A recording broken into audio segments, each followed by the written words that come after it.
Good morning, everyone, and welcome to the Livable Roadways Committee for the Hillsboro Transportation Planning Organization.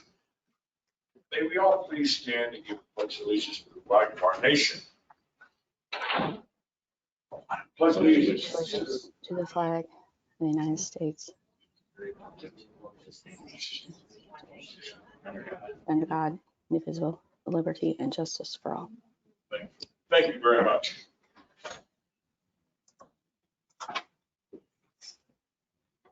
May we have a roll call, please?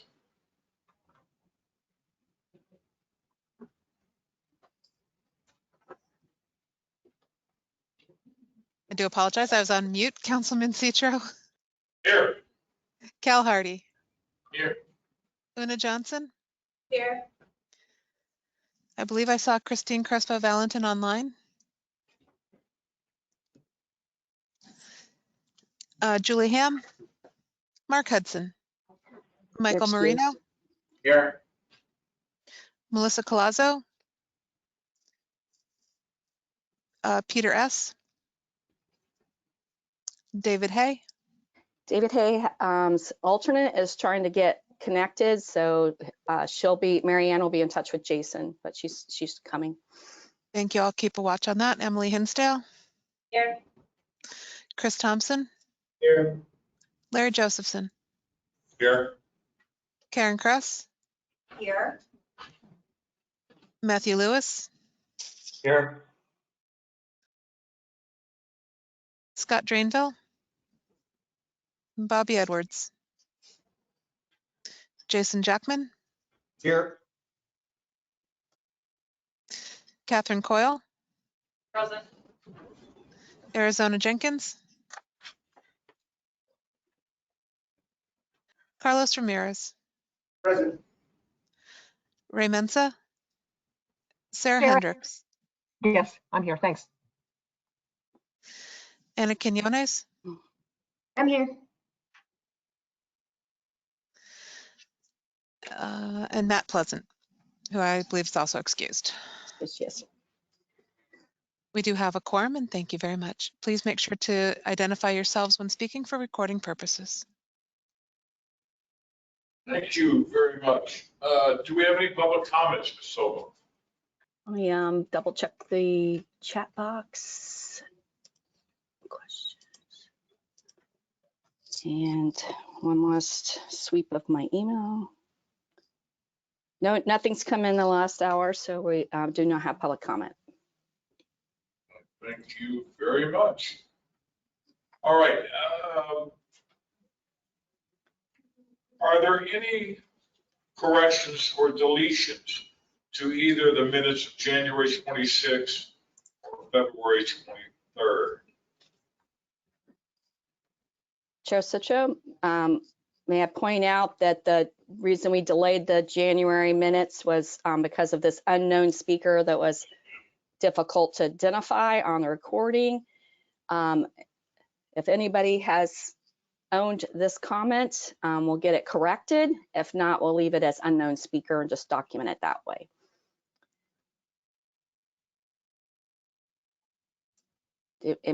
Can you read it, or do you need me to read it into?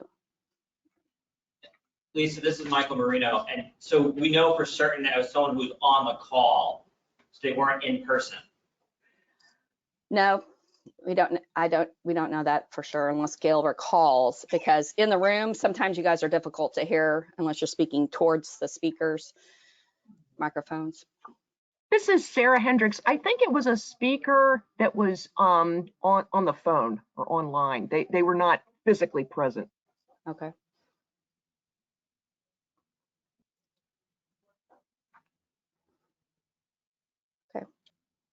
Then I would suggest we go ahead and leave it as an unknown speaker.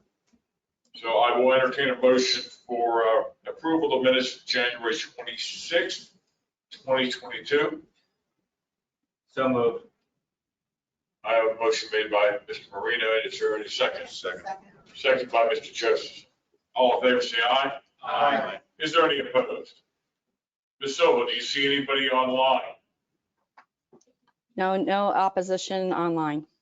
Thank you very much. The motion passes. I want to entertain a motion for the minutes approval of February 23rd, 2022. So moved. Motion made by Mr. Marino, seconded by Ms. Mr. Hardy. Oh, I'm sorry. Ms. Coyle, these sneeze guards. Is there any discussion? All in favor, say aye. Aye. Is there any opposed? Ms. Silva, anybody online? No opposition online. Thank you, motion passes. All right, we're going to come to our first action item. And it's project development environmental study for US 301 and Fowler Avenue. Is Ms. Russo here? Yes, I'm here. Good morning. Good morning. Let me share my screen here.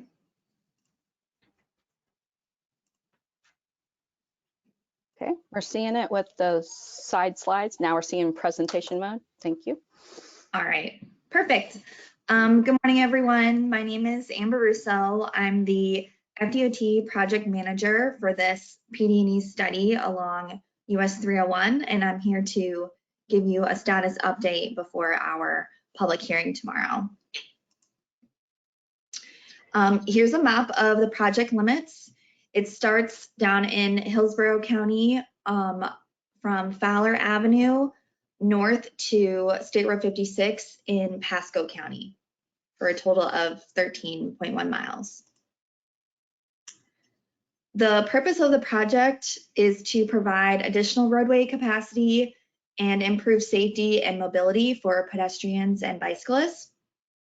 I also want to note that US 301 has been designated by an emergency evacuation route. Today, US 301 is a 2-lane undivided roadway. The project is 13.1 miles long. As far as pedestrian and bicyclist features, there are small segments of existing sidewalk in the southern end of the project near Fowler Avenue. And then there's about half a mile of bike lanes from Fowler Avenue to Bradley Road that vary from 5 to 7 feet wide. There's also the old Fort King Trail that starts at John B. Sargent Park and ends north of Cherry Tree Lane for a total of 2.2 miles. The width varies from 12 to 22 feet wide, and there are 2 marked trail crossings within the corridor across US 301.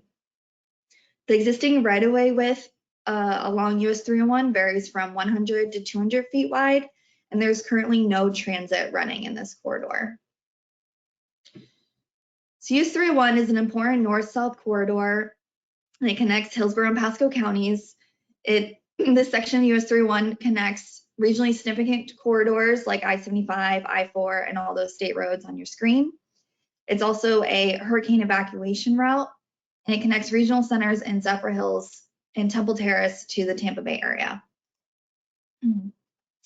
So the preferred build alternative contains 2 typical sections, starting in the southern end in blue from Fowler Avenue to Stacy Road. This is a suburban section with a target speed of 55 miles per hour. This will be widened to a 4-lane undivided roadway. There's a 30-foot raised median, 5-foot paved outside shoulders. We have a 12-foot shared use path along the west side of the roadway and a 6-foot wide sidewalk on the east side for a total right-of-way width that varies from 169 to 200 feet. And then in pink from Stacy Road up to State Road 56, this is a more rural typical section. So we're looking at a target speed, design speed of 65 miles per hour. Also 4 lanes undivided. We have a depressed median that's 40 feet wide. We have the same 5-foot outside paved shoulders and the 12-foot shared use path on the west side of the roadway.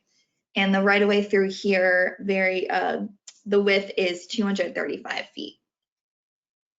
I also want to note that where possible, pavement savings will be achieved by keeping the southbound lanes in operation, or keeping the existing roadway for the southbound operation and then building the northbound lanes where possible.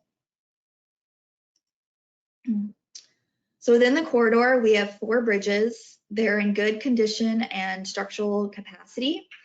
And you can see this is the typical section for the bridge over the Hillsboro River. And just like with the roadway, the goal is to keep the existing bridges in place for the southbound operation and then build the remaining bridges for the shared use path and the northbound lanes. So since we're going to be making this a divided roadway with medians, the access is going to change. So we classified this as the access class 3, which requires restrictive medians. And based on the allowable spacing, we are proposing 15 full median openings and 11 directional median openings throughout the corridor. Since we are adding pavement and widening the road, there will be 8 proposed off-site floodplain compensation sites required and 13 off-site stormwater management facilities. This totals to an additional about 106 acres of proposed right-of-way that would be required for these sites. And on your screen here is an example basin map that you can find in our pond siting report. As part of the study, we looked at multiple environmental effects, including impacts on natural and cultural resources and on the social and physical environments. The estimated project cost, including design, right-of-way, CEI, and construction, totals to just under $200 million.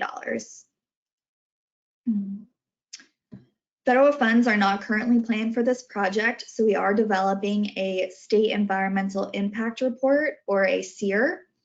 And I want to mention that this project is not in the cost feasible plan in your LRTP, but it is in the needs plan, and same goes for Pasco County. So the study began back in May 2015. And we are preparing for our public hearing that is scheduled for tomorrow.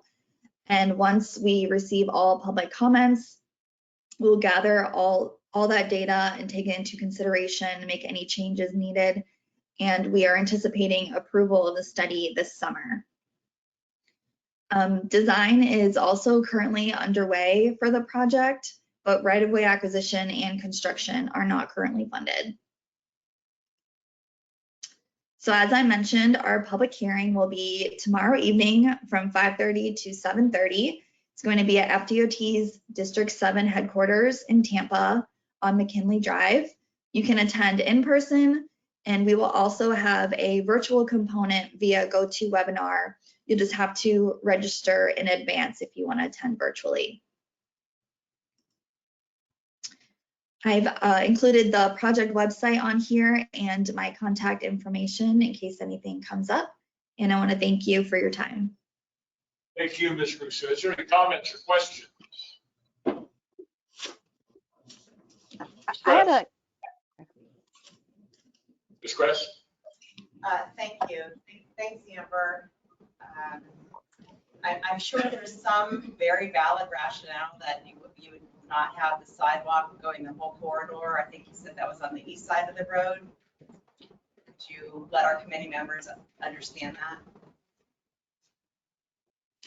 that? Sure, I can explain that. So that's our rural section, and so it's not sidewalk isn't there. It's not cost feasible, I guess, to have a sidewalk along there today since it's more rural. But that's why we are including a, let me go back to it. We're leaving room for a sidewalk in the future with the berm here.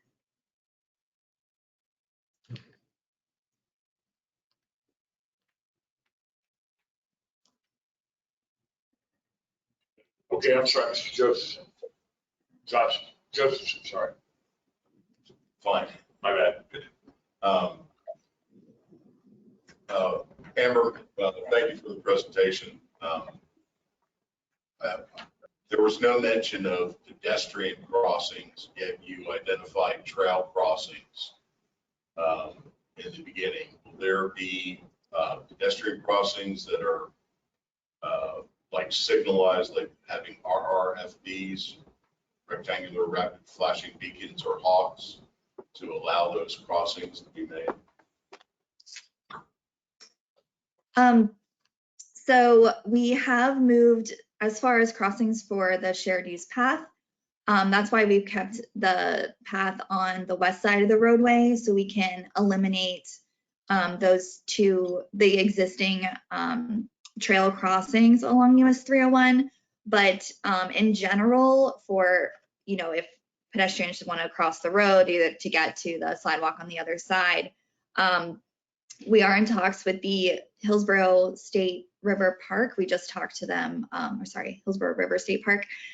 We just talked to them yesterday, the day before, because they have two entrances into their park, and we're looking at ways to safely get people and their trams across US 301 safely. So yes, we are looking into that.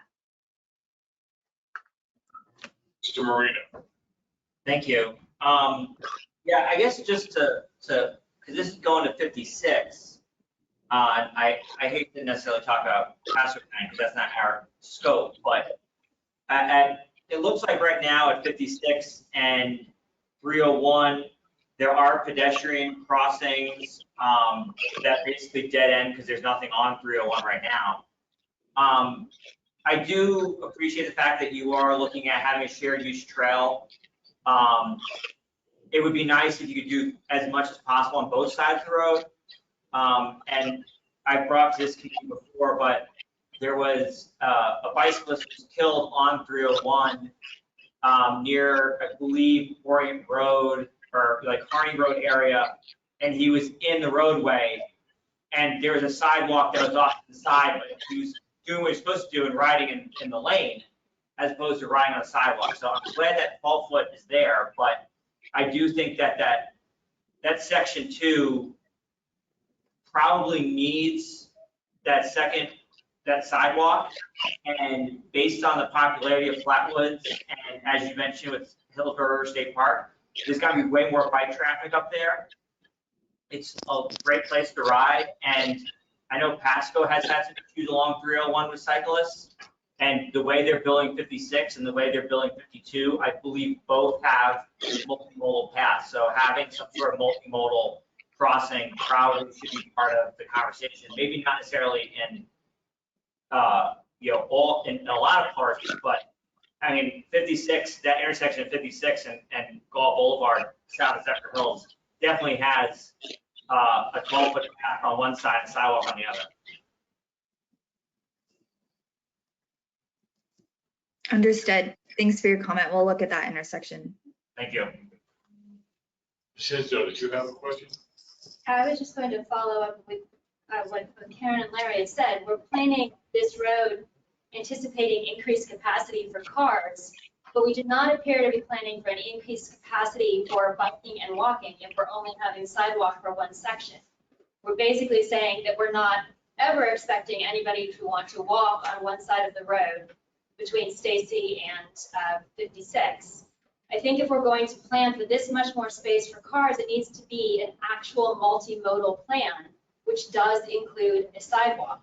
And if that is beyond the scope of the funding, then we need to look at different ways at getting that funding. And I don't think just saying, well, we're putting it all toward cars is a solution.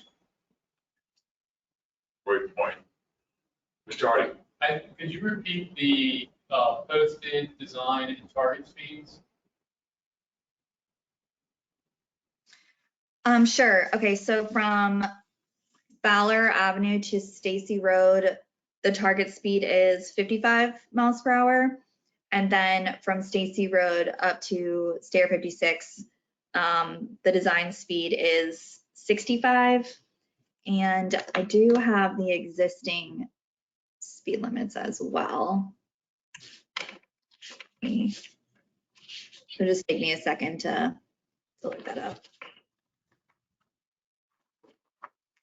I think Well, it's that. While she's doing that, Chair Citro, can I remind the committee what they had to say about this project last time they reviewed it? Yes, please. Okay, so as you know, this committee is the ETDM committee, so projects when they're first designed come forward. So in January 2015, these were the comments we submitted through that portal where they asked for comments. So the Hillsborough County Livable Roadways Committee commented that this is a scenic corridor, that it needs to be designated as a scenic highway or renamed as a parkway. More lighting is needed along this corridor as the urbanized, as designated in the future land use and the commercialized areas of this corridor, Fowler Avenue, have become a gateway to Temple Terrace. Part of Temple Terrace annexation areas reside in this corridor. Thus, the aesthetic considerations are important to the city. Please note that there is a planned extension of Old Fort King Trail south of the planned bypass Canal Trail and north from the Hillsboro River State Park to connect to Pasco County's trail system. Multi-use trail opportunities should be included in consideration of side paths to allow better access to those using Old Fort King Trail as a parallel facility. Note that there is a conflict at US 301 and John B. Sargent Senior Park necessitating safe pedestrian crossing consideration. And then your final comment was that there needs to be addressing of wildlife passages across the corridor, noting the significant conservation areas along the corridor. And then I would like to point out that Ms. Russo stated that this is part of the current LRTP needs plan. That's not accurate. We posted a link to the needs plan in the chat window. Long ago, when we planned for the forever future of any other road that might be needed to be considered for time, we looked at this corridor, but it is not determined as a need currently, given its rural nature and not high injury network designation. Ms. Russo, I'm sorry, is there any other comments or questions? Just waiting for the posted speeds. 55 and 65. Or posted. Oh, yeah. Yeah, the existing posted speed is 55. And if the committee could confirm whether they want to, they concur with these or if these are outdated comments, that will help us prepare the letter that's part of the packet that you're considering to recommend to the board at their April meeting.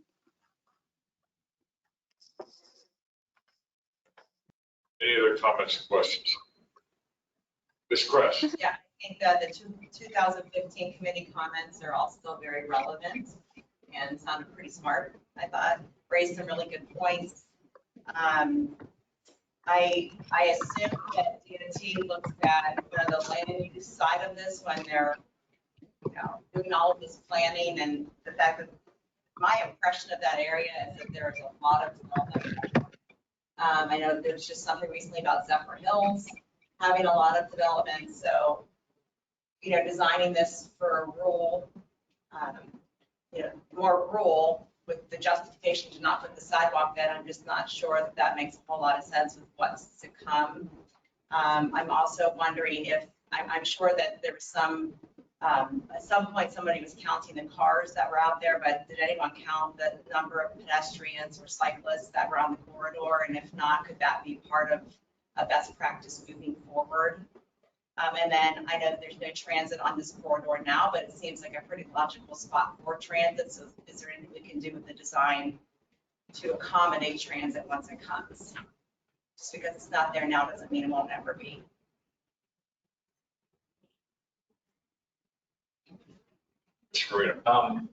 Yeah, I just want to add to, the need for 301 to be able to sustain truck traffic is obviously, in my opinion, legitimate. But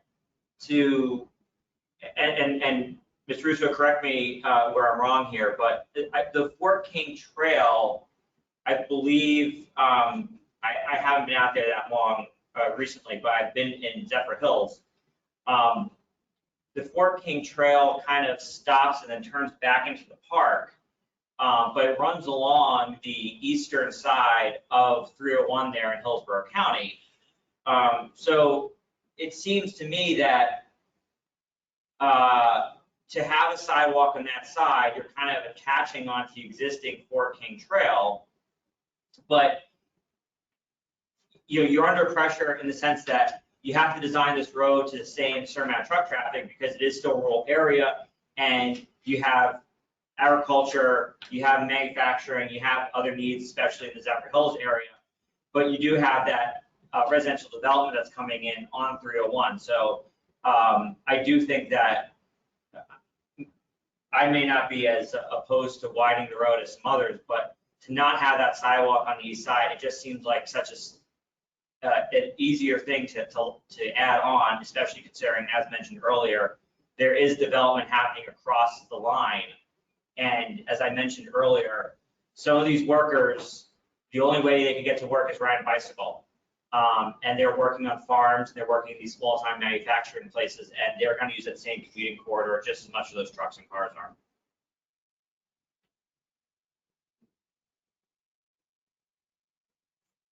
Anyone else? Ms. Russo, I have a question. If you can get to the directional turning, can you bring that back up on your slides?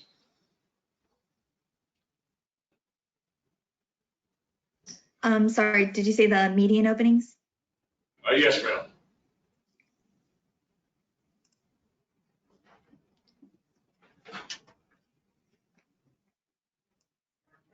So directional turning is that to prevent any vehicle from making a left-hand turn. It prevents left-hand turns from the side streets that connect to US 301, yes. They would not be able to make the movement from west to south or east to north. And just hypothetically speaking, if there is a major intersection 1 mile either way, that would mean that some first responder would not be able to make a left-hand turn. They would have to go a mile one way or the other to make a U-turn. As first responders, whether it be fire or police, state troopers, Hillsborough County sheriffs, been asked about this?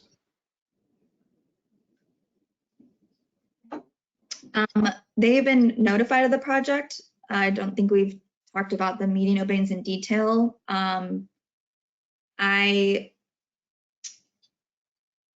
would hope that there could be an exception for emergency vehicles if they really have to get through a directional median opening,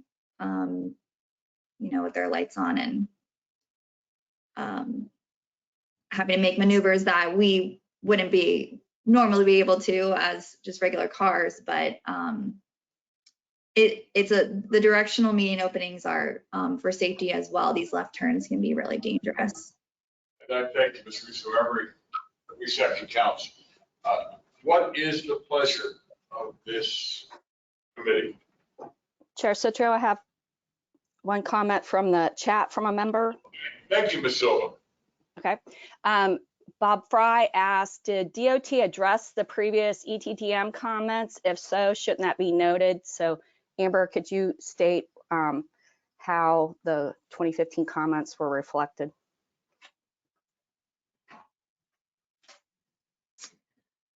I would have to get back to you on that, on how all the comments were addressed during the ETDM stage.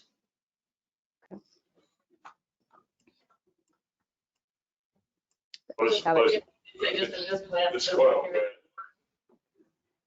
Sarah Hendricks also agreed with the 2015 comments. I'm sorry, I missed that one. The only thing I would add is, like Michael, I'm not necessarily opposed to it being widened. Obviously, with the traffic and everything that's going to happen in the future, looking at land use and everything, if you just look at the area that's out there now, I don't know when the houses are going to be built, but there's already roads planned for major subdivisions on the east side. And it's going to be 65 miles an hour passing in front of them.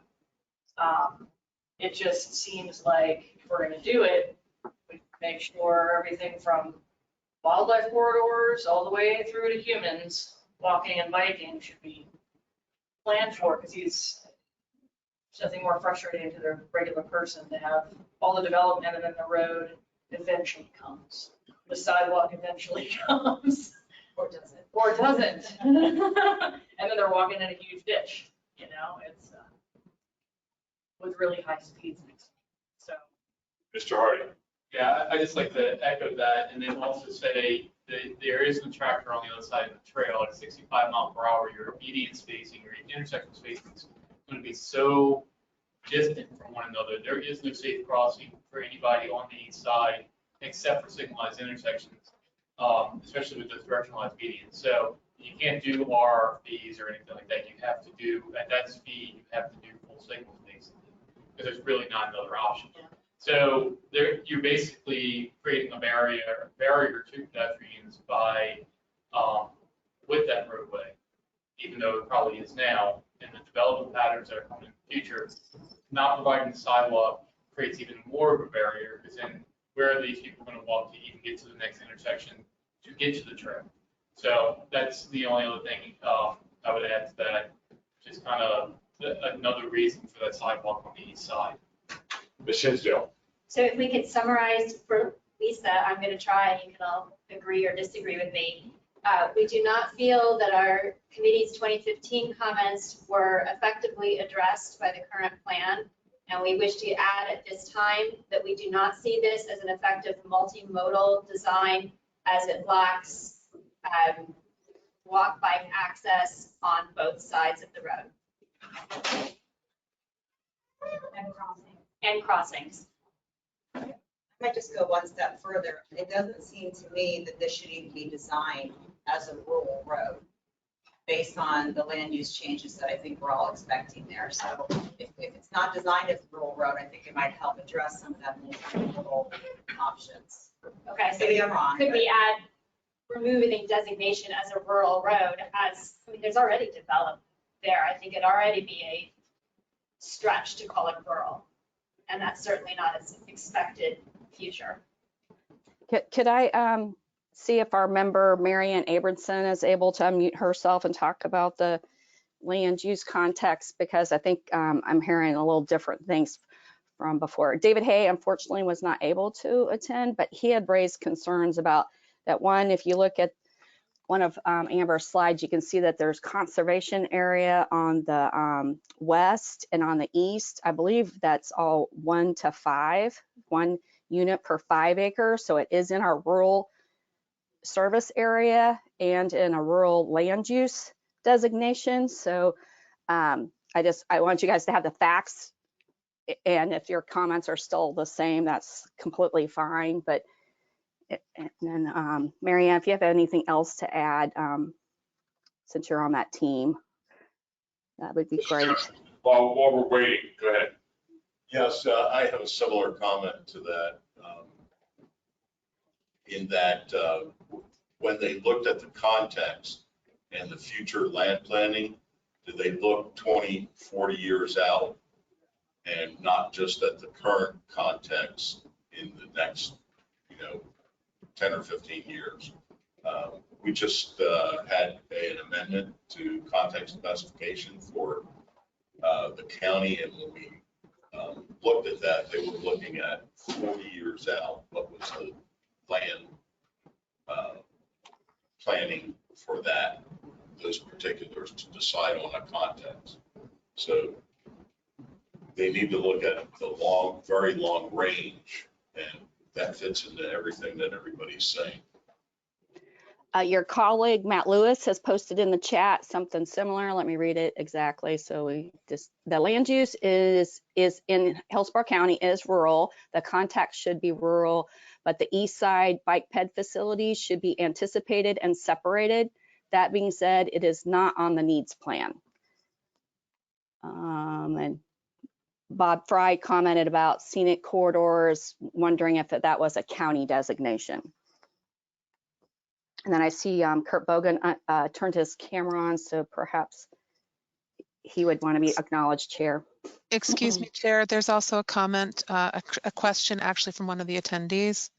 Lisa, do you want me to read it or do you want to take Sure, it? that'd be great. I don't have that one open at the same time. Catherine Walton, who is attending, asked, is there any sound barrier walls installed near the Macintosh residence area?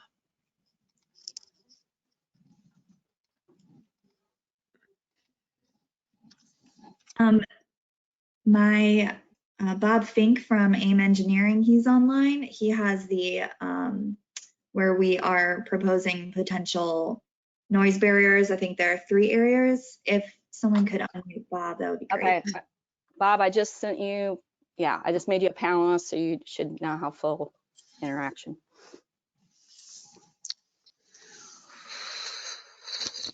Okay, good morning. Can you hear me? Yes. There are 3 barriers that are found to be cost reasonable and feasible and suggested for future analysis in the design phase, but not in the Macintosh Road area.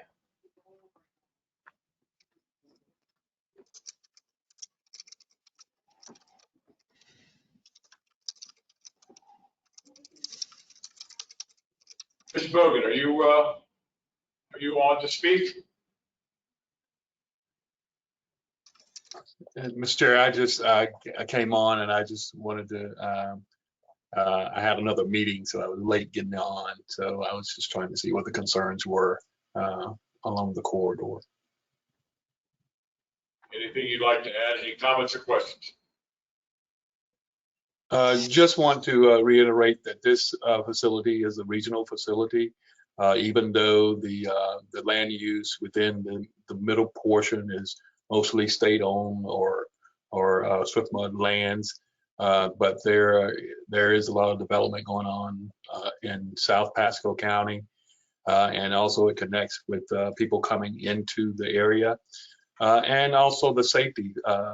There's been a lot of head-on collisions along this corridor, a lot of fatalities along this corridor. It's one of the higher ranked fatalities facilities in the county, and so we're just trying to make sure that we have a safe facility.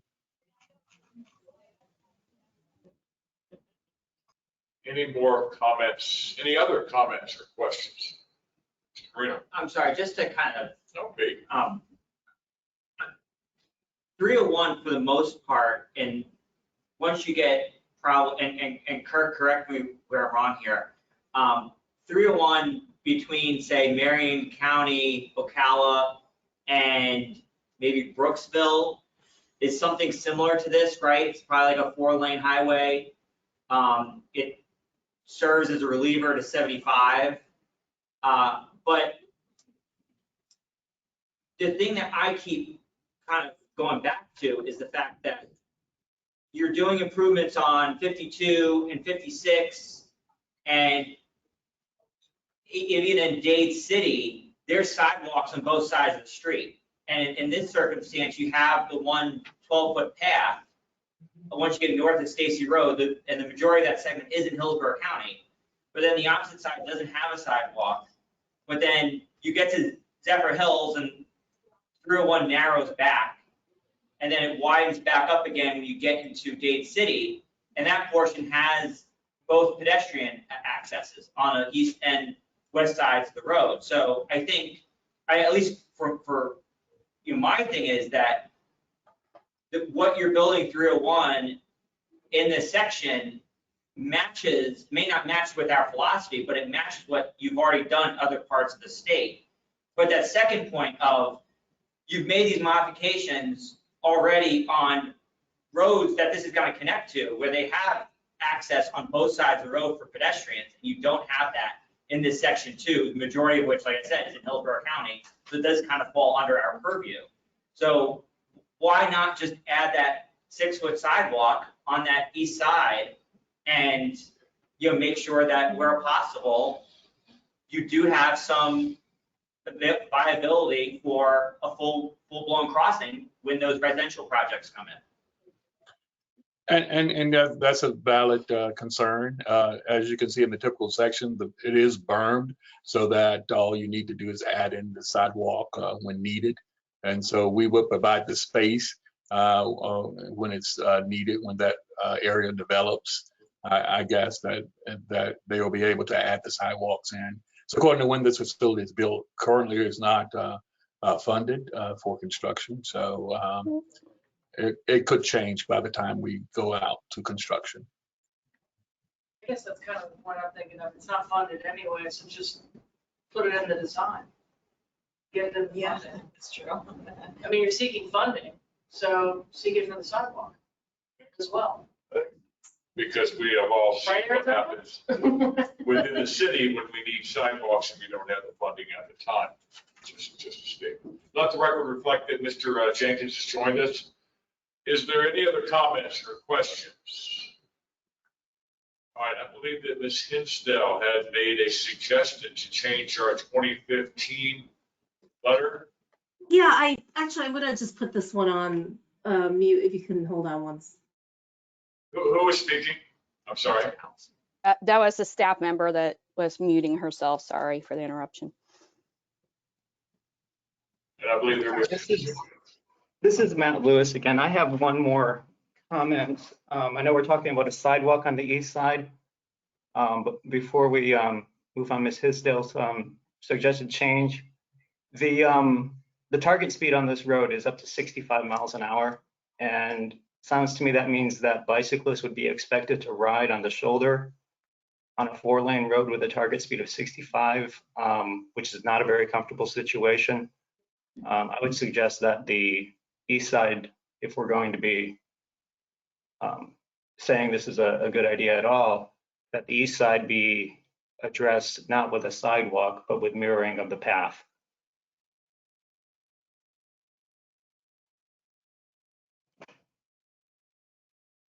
Ms. Hinsdale, would you like to include that, your recommendation? If everybody appreciates that, then yes. I'm sorry, Erickson? What do you mean by narrowing? What does it mean by narrowing, mirroring that? There's a 12-foot trail on one side and a potential 6-foot sidewalk. He's saying put the 12 on both sides. For both typical sections. The only thing I would add, think, is that what Cal talked about with the speed is there's not really a clear place to cross anyway. And most of the cyclists, I think, are coming from the west side, right? Flatwoods. But the Fort King Trail actually runs along the On the east east for a side. certain, for at least part of the segment right. one. Since you can't cross anymore. Yeah. Until you get to 56. So the recreation destination's on the west, and the people immediately adjacent to it are on the east. So they're not going to be given an opportunity to cross, except for at those places that Cal mentioned. The idea is to move the trail to the west side, though. Correct me if I'm wrong, Amber. Yeah, the Fort King Trail would now be on the west side. Where the trail is where the northbound lanes would be. So that's kind of what the idea is there. And that's one. You start getting into trail connections on both sides. I mean, like honestly, if you're looking at that, I think you're better off just widening the trail on one side to be like super wide. But I don't necessarily think you need to do trails on both sides. I kind of get the point of just having a sidewalk rather than a trail on both sides of the road. But I mean, I don't know if I necessarily think that that's what we should. I'd rather have at least some kind of pedestrian facility. We start adding trail connections, and then there's also different design criteria for trail. I think you're probably okay with a sidewalk on that side for the pedestrian access. So should we make it more general and say bike ped facilities on either side? Yeah, I think that let's leave it open. That gives us a better chance of actually getting something into the project. Yes, ma'am. Can we add the crossings and maybe even at the Hillsboro River State Park entries, the obvious points? It might be worth having some sort of designated crossing at those intersections of interest. Future development, but at least, that's where we're gonna get the crossings, and they're gonna do it anyway, so just to think about some common sense crossings. That would include John Sargent's Park also. That's a full signalized intersection, is that right? Because of the speed. Yeah, I mean, you're out of the region of RFD at that point, with some lanes and the amount of lanes and the speed that you're doing. 65 is it. I mean, like I understand the need for higher speed roadways, especially in rural areas. So I'm not trying to say that, but like the area that it is 65 right now. Let me look at this real quick on a map, but that seems to be an area that is also developing quite a bit. So like you said, there's 2 developments there. And you're also posting it at 55, and I understand the engineering logic to higher design speed and posted speed. But that said, DOT's criteria for 65 design speed is higher than what AASHTO has for 65. So we're already putting the factor of safety in by designing it for the speed limit. I kind of disagree with that whole logic, but that's not for me to say that that's engineering standards in itself. But I would add some kind of crossings in frequent places so that people can actually get from one side of the road to the other, especially with those high speeds. All right. Yes, sir.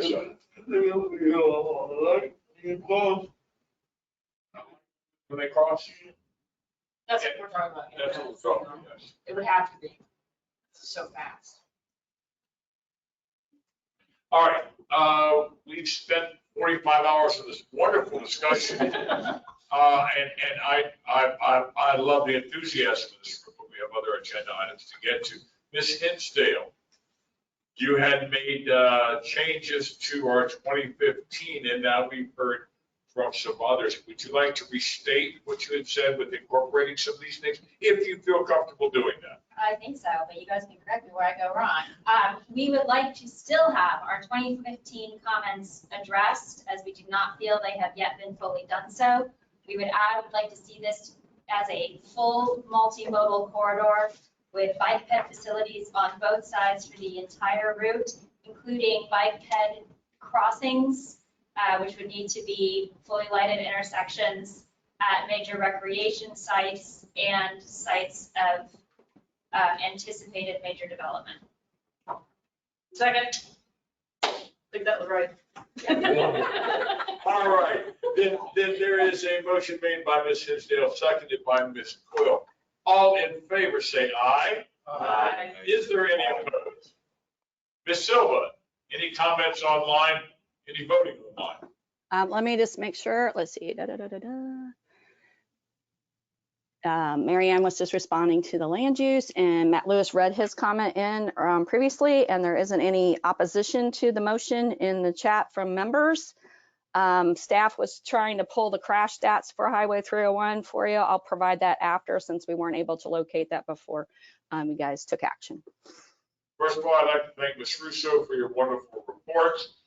Congratulations, Ms. Emily Hinsdale, on your brave motion. And thank you, everybody, for this robust discussion. On a personal note, we know how development is going, especially within our area. In my comments earlier, I did mean them sincerely. Look at the city of Tampa, we were without sidewalks, and we have no funding. So if we have funding now with sidewalks and do different things on 301, let's do it now. Thank you very much. All right. Now we have status reports. Lizzie, I'm sorry, I don't want to butcher your name. Are you there with us for air quality monitoring?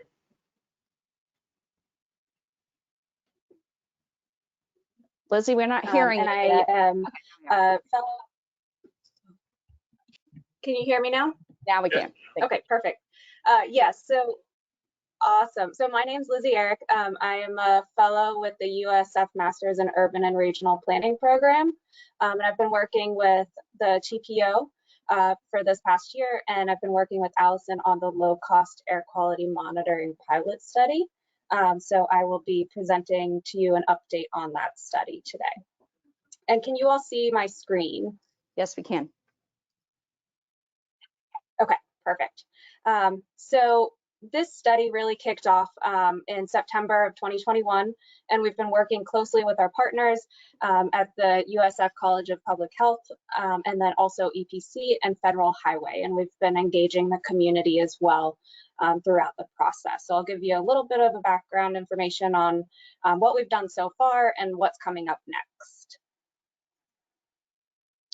So just to give you an overview of the project, the purpose of this pilot study is to study the air quality in communities most impacted by transportation-related air pollution, or TRAP, and then also provide the community with access to air quality data. So a couple of the overarching goals, what we're really looking to achieve, include increasing access to local air quality data so people really understand the quality of the air in which they live and breathe daily. Another one is to inform future transportation planning with more localized air quality data, which goes hand in hand with this third goal of equitably improving air quality so communities are not disproportionately affected by TRAP. The objectives that we have are really representative of the fact that this is a pilot study, so we're still in the preliminary phases. So a couple of these objectives are to establish pilot monitoring sites within communities to get that local air quality data, and then collect the data using low-cost air quality monitors and share that data with the community. And then also moving forward from this pilot study, then the objective is to develop methods to establish a larger community monitoring network. And this is just a timeline, just a very brief overview. We'll go into the details a little bit more on the following slides of what we've done so far, and then also what's coming up. So between October through December 2021, USF and EPC worked to install the low-cost air quality monitors at the control site and began testing and calibrating there. And then also we identified the community monitoring areas and started to engage community partners at this point. Between January through March, we did a community focus group and selected the community monitoring pilot sites. And then between April, it really goes through August, but April through June, we'll be installing the community monitors, collecting and analyzing community air quality data, and public engagement really with the community sites, so working with them specifically. And as I mentioned, it will kind of roll through August, but between July through August, we'll also be reporting the findings out. So now we'll go into a little bit more detail regarding what we've done so far and moving forward. One of the major things that we worked on was the identifying the monitors to use. So since this is a pilot study, we're still researching the monitors that we want to focus on. And so USF researched the monitors, identified Purple Air and CareSense monitors for us to purchase. So we purchased those to monitor particulate matter 2.5 and nitrogen dioxide. And then USF did small scale field testing prior to beginning the testing and calibrating at the control site. The control site is the Hillsboro County EPC Monroe site. So that's the one that's closest to the interstate. And then moving forward, the next phase for the monitors is going to be installing the monitors within the community. And this is an example of one of the maps from Purple Air. So a lot of these companies actually provide real-time data that they use from all of the publicly available monitors or air quality data from the monitors. And this is one of the ways that we could share that data with the community. So drawing on what all these companies already provide, this is a picture of a snapshot of the Purple Air monitors around Tampa Bay that are already in existence. So these aren't ours, but once we add the Purple Air monitors for this pilot study, you'll see a whole bunch more along I-275 as well. Another major component that we worked on over the past couple months was identifying really where to put these pilot monitors. We're in the pilot phase, so we still have a limited number of monitors that we're working with. So we narrowed down the areas to focus on by developing a community selection criteria. We used 3 different factors. So one was the environmental factor, which is the proximity to I-275 and I-4.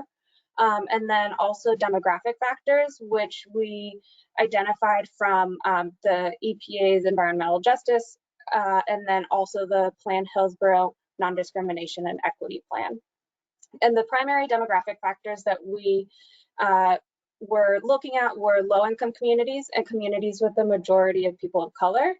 So in addition to that, then we kind of narrowed down the areas even further based on the opportunities for community access and engagement.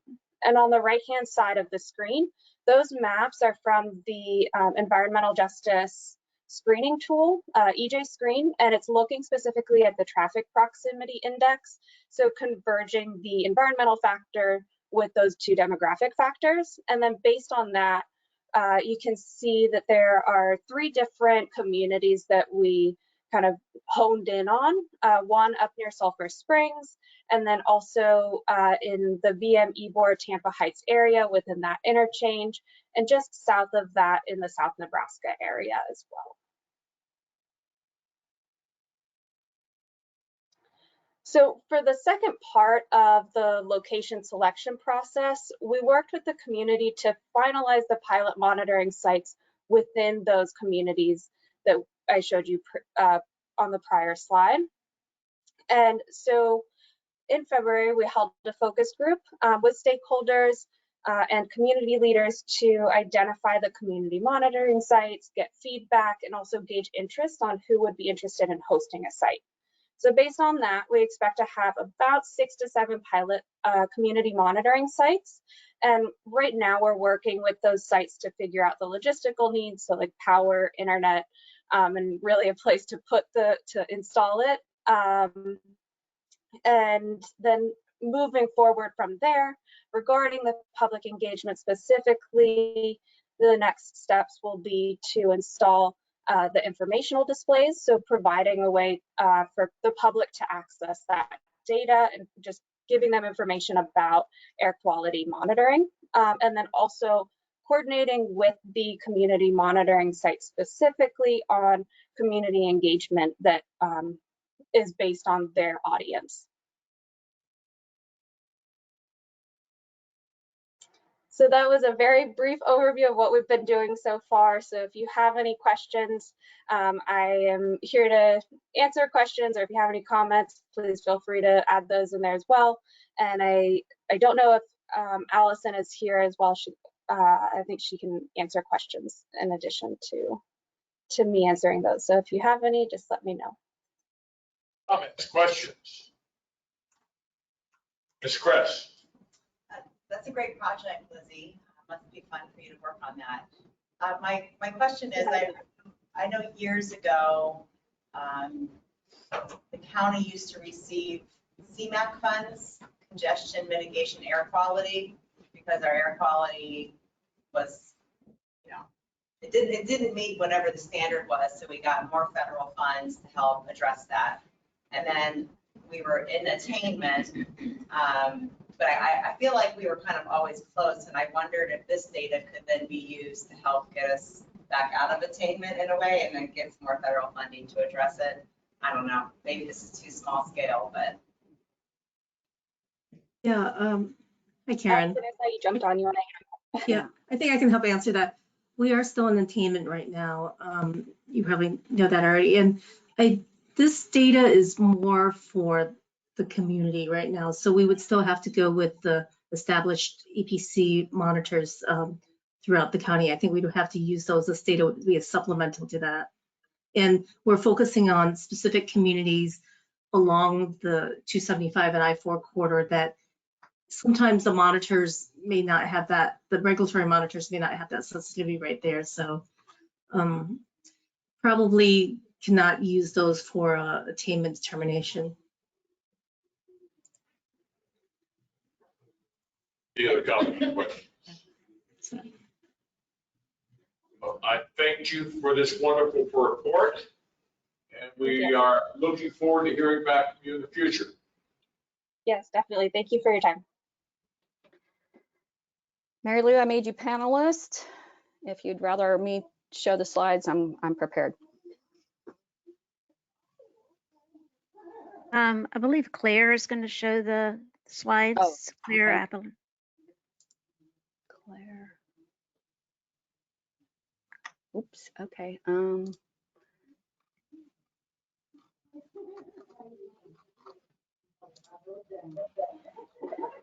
There she is. Okay, hold on.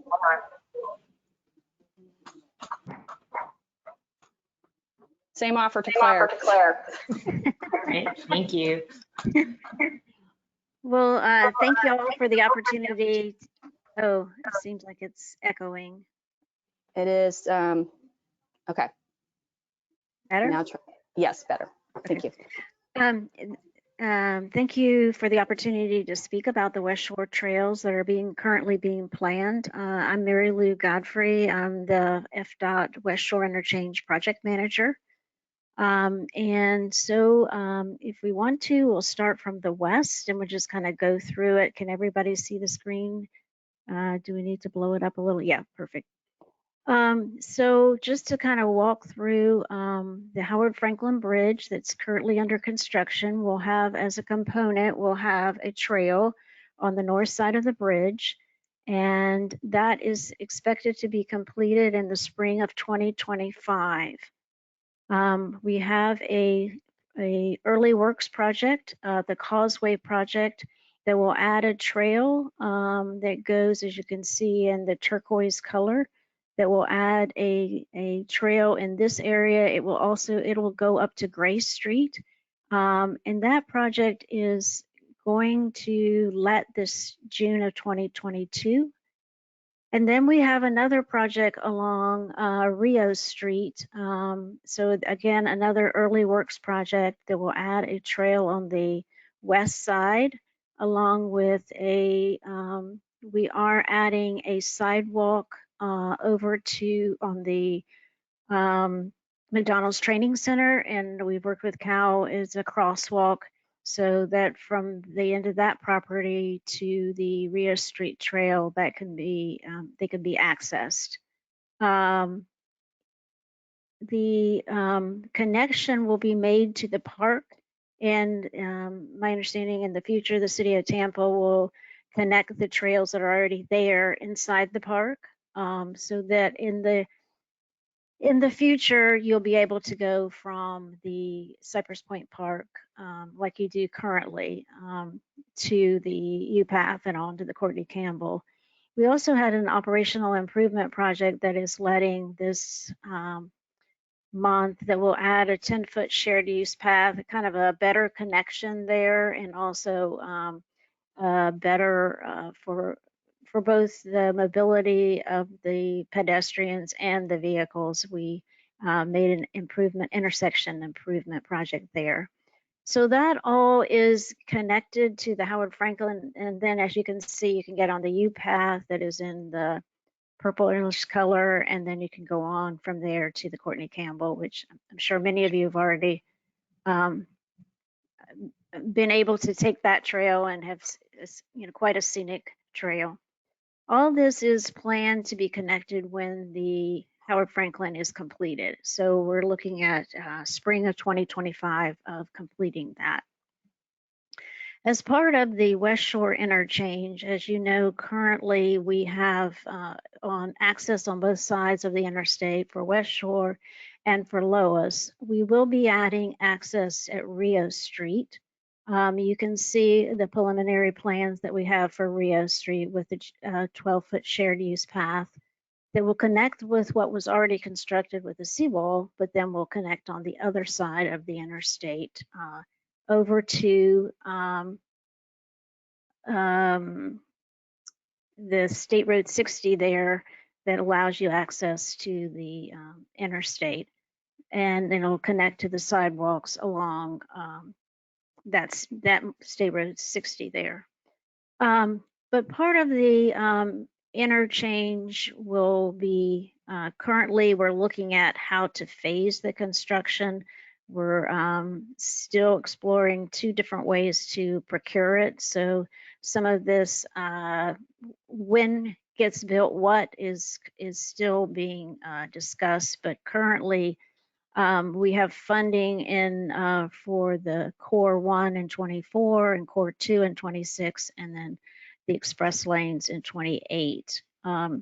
So in addition to Westshore and Lois, where you have connections on both sides of the road, Rio Street, Occident, and Trask. So with that in mind, we looked at opportunities to connect existing trails that are there and to add as part of this project. And again, this will be, we're talking about when this interchange would be completed without the express lanes, which is similar to what you have from Lois to downtown, where you have the opening in the middle for express lanes and also for transit opportunities. We are looking at probably 2030 before it be completed, but still very important to be planning these in the design so that we can be sure that there's connectivity. So as you can see, here's another opportunity to connections on each side of Interstate 275, which the Occident, with a roundabout at Occident and trail connectivity there to the mall. Also, you can see some enhancements to the Westshore Boulevard. And then as you go further east, we have Trask Street, which will be a new opening in the interstate. And we also, I know you have probably heard before, we purchased the property on the east side of Trask for a multimodal facility to be used. So that's still in the works. You can see the 10 feet wide sidewalk that's been provided in that area as well. In some places, depending as you get down onto the side streets at the multimodal center, the 6-foot sidewalks. We are working with the city of Tampa on that right away at Trask Street, so that'll be upcoming as well. And this is just an overview of how we see these additional connections under the interstate and connecting with the existing trails that are already there. And I guess if we want to show Claire what the blue, yellow, and purple means, the legend might be helpful. And then the red is, yep, connections by others. And then where's our limited access right away, existing sidewalks. You can follow where we've made our connections based on purple being where it's existing, the kind of the teal green, blue is for the sidewalks of shared use space. And then there's our other areas by connections by others, as we talked about at the Cypress Point Park, within the park, that is in the future. So this is just a general overview. As you know, the first phase will be from the Howard Franklin through to Rio Street up to the U path and then on to Courtney Campbell.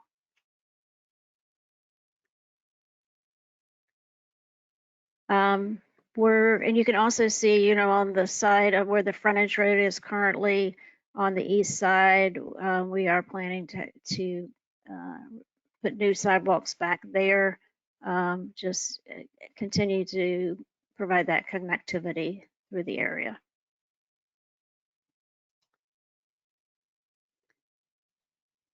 Were there any questions or? Comments, questions? Anybody online, Ms. Silva, that has any comments or questions? I have a question. Ms. Coyle. Is there anything existing or planned, that I drive it every day, O'Brien to Boy Scout for lights, pedestrians? I'm trying to picture it when I drive it. There is a City of Tampa project in that area. Yeah, Boy Scout could use some work too. Just I'm going to give an answer. okay. Ms. Godfrey, you want to answer the question? I'm sorry. There's a City of Tampa project on O'Brien Street. Cal may have more information on that. Yeah, we have an 8-foot trail, or it's a sidewalk basically on the west side of Bryan from there to Laurel Street. That project is funded and going to construction within the next couple of months. It should be bid.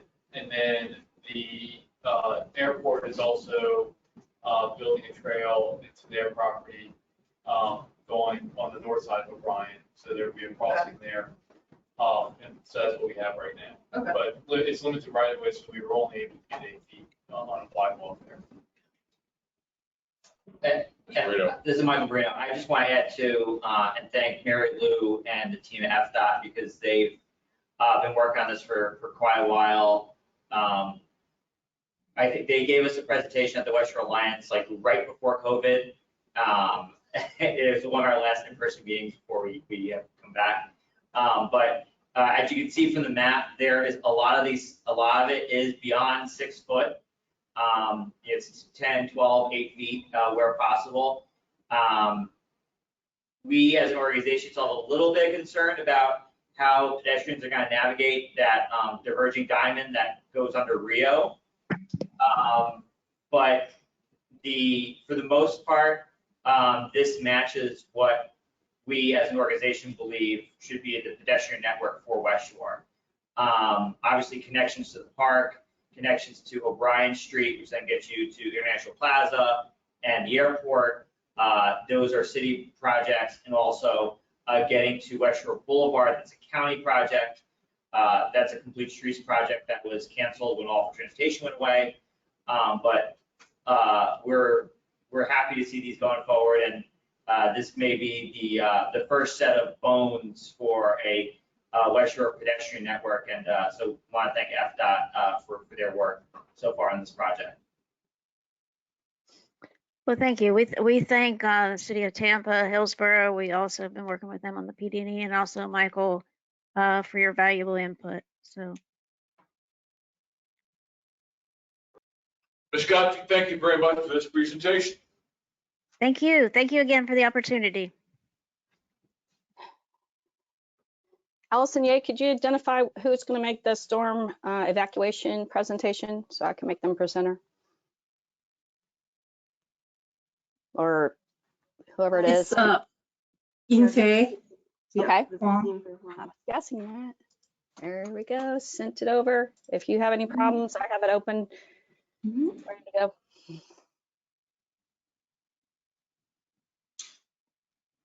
We're seeing your desktop. How do I change that? Select a different screen.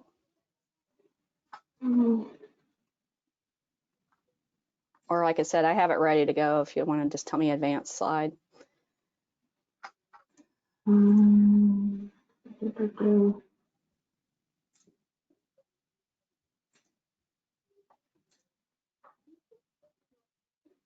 Yeah, why don't you advance the slide for me? Okay. Sorry about that. All right. Can the room just confirm that you're seeing the title slide? Got it. Okay. Great, thank you. Good morning, everyone. My name is Yingfei Huang. I'm a transportation planner at Cambridge Systematics, and it is my pleasure today to present a status update on the TPO's storm evacuation forecast and shelter-in-place scenario studies. Next slide, please. Okay. So a critical component of transportation agencies' policy and program decision-making is the system's resilience to disruption. The study supplements the ongoing work of emergency management in the counties and cities by providing a high-level analysis of Hillsboro's evacuation practices today.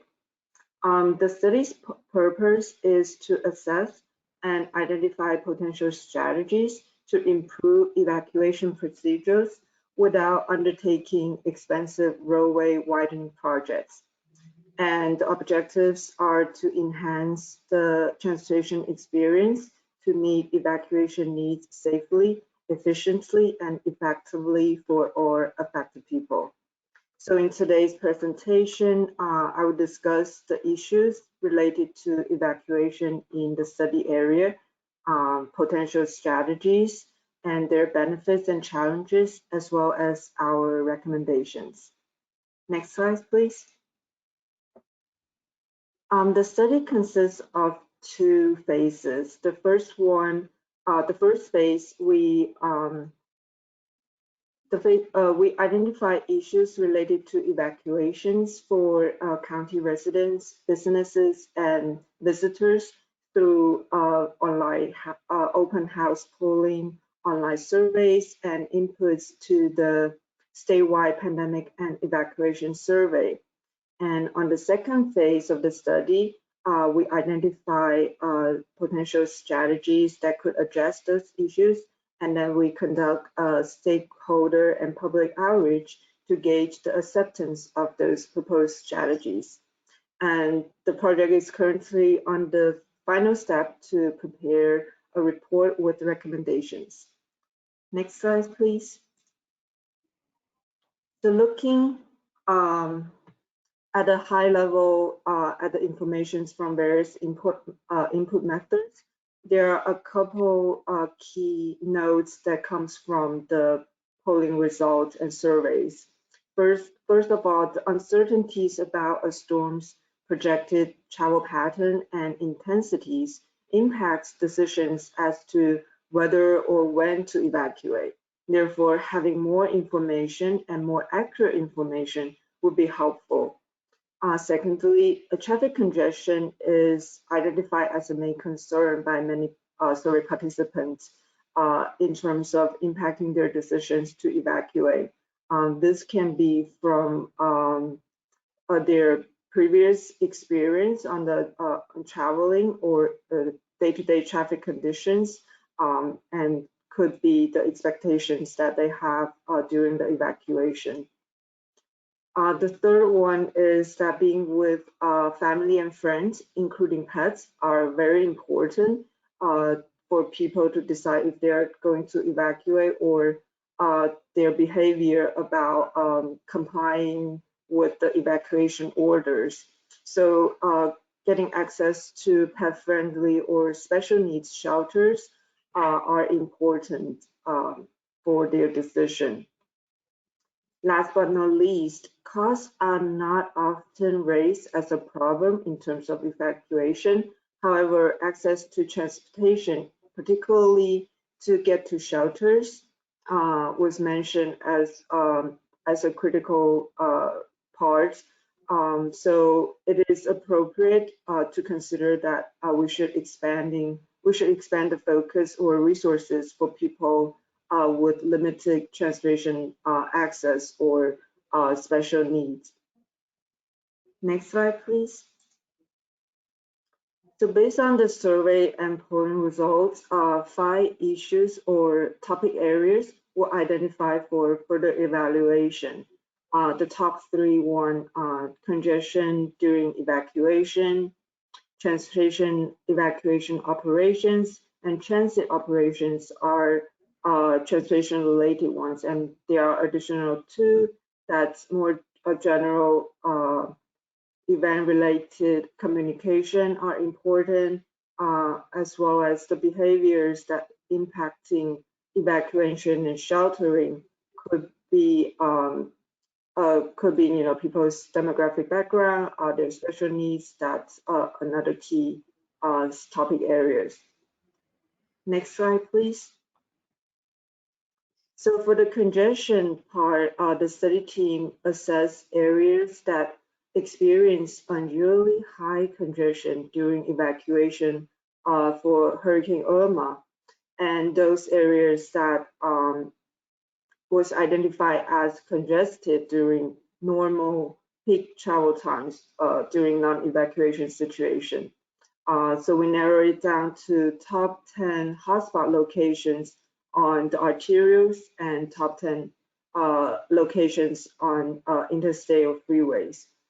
So as you can see on the map, these are locations on I-75 and segments on I-4, as well as arterials that either provide parallel service or access to the interstate, as well as some shelters or key destinations, major destinations. Next slide, please. So during the strategy acceptance survey, people were asked about their perceptions or experience about those hotspot locations, and over half of the respondents have say that they experience or perceive there to be congestion on the hotspot that we identified, which may impact their decision on whether to evacuate or which route to take during evacuation.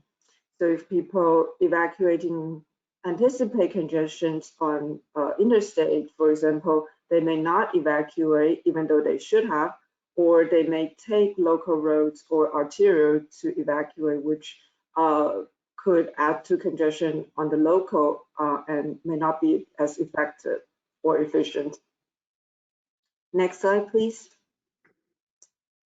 So based on the results that we get from previous surveys and studies, we the study team has identified strategies that could potentially address those issues. These include a reversible lane, which already exists, emergency shoulder use, traffic signal coordination, enhanced communications, hotspot location, arterial or interstate improvement, and as well as phase evacuations. And among those 6 scenarios, 6 strategies, the study team picked 3, the purple 3 strategies to test in the transportation interface for modeling evacuation model, the time model. And the result shows that for the scenarios with intersection or interchange minor enhancement, meaning adding capacity, as well as the emergency shoulder use, there's no significant improvement in terms of evacuation clearance time. For the scenario with improved communication, where people can respond to the evacuation order faster, there's a faster evacuation clearance time, reducing by half an hour in the regional scale and 4 hours in terms of clearance time to shelter. Next slide, please. After that, an online survey was performed towards the end of the study to evaluate the public's potential reaction or response to those proposed strategies. So you can see on the right side, the chart shows the approval rating about people's response, like if they like the strategy, or if they maybe, or they say no, they don't like it. The traffic signal coordination had wide appeal among respondents. Many indicates that they had experienced benefit in the past storm elsewhere in terms of traffic signal coordination. And then there are also a large percentage of respondents say that they like the phase evacuation idea, noting that the congestion makes it difficult for all people to evacuate at the same time. So phasing that would help to move people efficiently. Also providing additional ways to convey traveler information, either regarding the traffic or regarding the storm, is also resonated with a majority of the respondents, which could be done using digital message sign or other smartphone applications or digital platform. And for interchange or intersection modifications, many people who are in support of this strategy feel like it could be beneficial not just for evacuation, but also day-to-day traffic. But they do note that such solution may not be feasible or could impact neighborhood safety, and it could be expensive. So that's the downside. Emergency shoulder use was generally liked, and respondents commented that the shoulder needs to be safe and free of debris for the situation. Although a few people raised concerns about the emergency vehicle access and lack of shoulder at narrowing bridges or interchange, which could lead to congestion.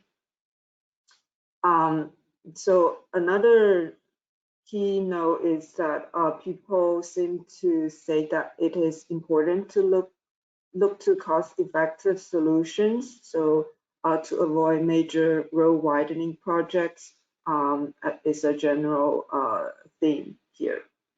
Next slide, please. There are many big picture or specific recommendations for the TPO to consider. Looking at the high level, it is important to engage multiple strategies at the same time to improve evacuation and sheltering. There's no one silver bullet that could solve all. So coordination is important, and continued collaboration and coordination with emergency managers and transportation providers is a key to prepare and respond with a common goal. It is also important to prepare a plan for more effective respondents, which would lead to the communication and continued education being part of the emergency preparation, because people, the public can only respond as well as they know they're aware of the plan, and the faster the public responds to the evacuation notice, the quicker people can go to safety. Next, please. Here are some more specific examples of the things we can consider for evacuation improvements, such as shoulder use and added capacity for the interstate, a minor capacity improvement or operational improvement on arterials, using message site, either portable or permanent, to convey travel informations. Also consider the special needs, the mobility needs for people with limited access to transportation, either using transit, paratransit, or leveraging the Uber or Lyft as an option. Transportation signal coordination is constantly mentioned as an effective way to move highly directional traffic, and also phase evacuation can help reduce congestion and get people to safety more quickly as well. Next slide, please. And I think that concludes my presentation. Any questions? Thank you, Ms. Hank. Any questions or comments?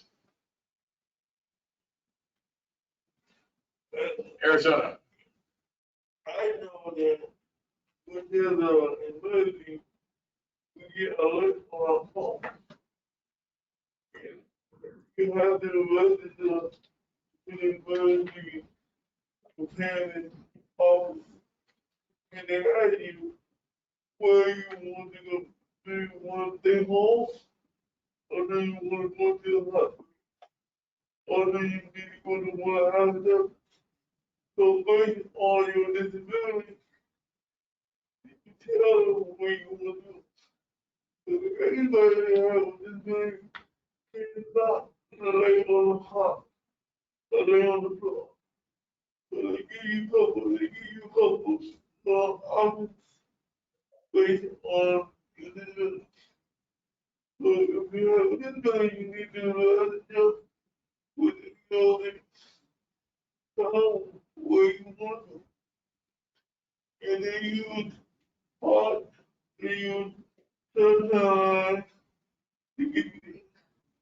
And everybody does not read that. They get those people with disabilities to where they want to go first. You also have to tell them need aid with what I need, where you need help. It tells you things like you should have a list of what you need. But medications, you know, you talk about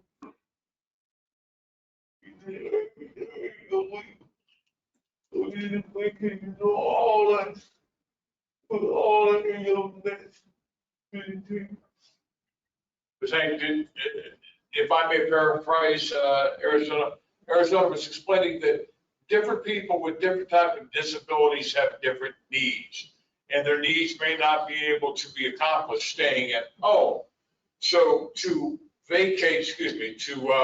evacuate, their needs have to be met in certain ways on where they can go, whether they need a hospital, whether they need a shelter, and other types of mobility in their needs.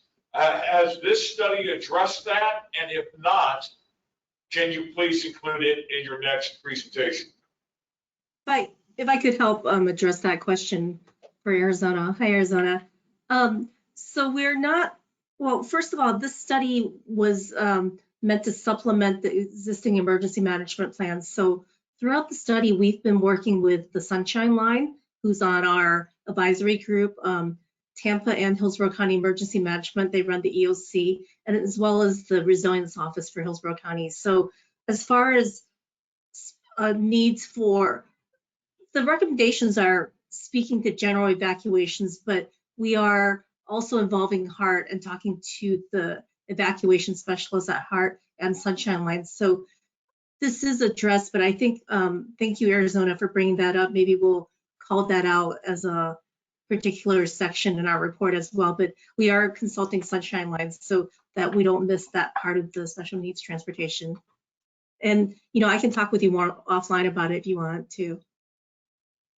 Well, I'll let you know. I'll just want to, I'll be on the same thing. I'll let you know. Yeah, it's. I'll let you know as well. Because people different needs, some have dogs, they have good bad dogs. All you have to make sure you have all in the place. Thank you. Becky, any other comments or questions? Excuse me, Chair. Yes, Ms. Sullivan. Sarah Hendricks posted in the chat. She says, during past storm events, do we know what percentage of I-75 traffic was coming from counties south of Hillsboro? ? Some people who evacuate may not need to, but instead it would be safe for them to shelter in place. Yves, can you speak to that with the time model? We focused on Hillsborough County, but it's a regional model, so yeah. I don't know how we accounted for cross-county traffic.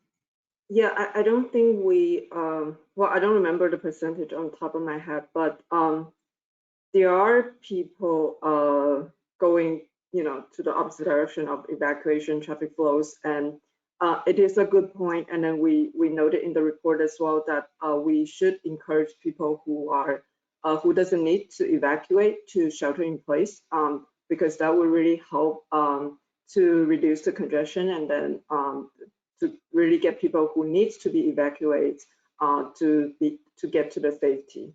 So I think, yeah, we can check the number. Yeah, we can find that out for you. But Sarah, part of the communication strategy is, you know, telling people not just when they should evacuate, but whether they should be evacuating at all. So the sheltering in place is an important part of not contributing to those congestion hotspots. Again, it's based upon your choice. Everybody doesn't want to do it. You can't put in one. So you want to stay at home, it's your choice. So what we have done in the past, we have designed a sign to put on your door, whatever to do it. And in the house. So if someone's coming to your house, say that they're flooding, they know you're in the house, they can go in and get you out. That's a good idea. Yeah. Could someone repeat that so we can Yeah. capture? You're saying that they designed a sign to put on the door, if you're disabled and you can't get to the door, so that the first responders, whoever are out there trying to evacuate, can actually see that you're in the house, so they don't knock and then leave, right? Is that basically it? Is that still active? Is that still something that happens? But on the blue side, you tell people using that to come in on options.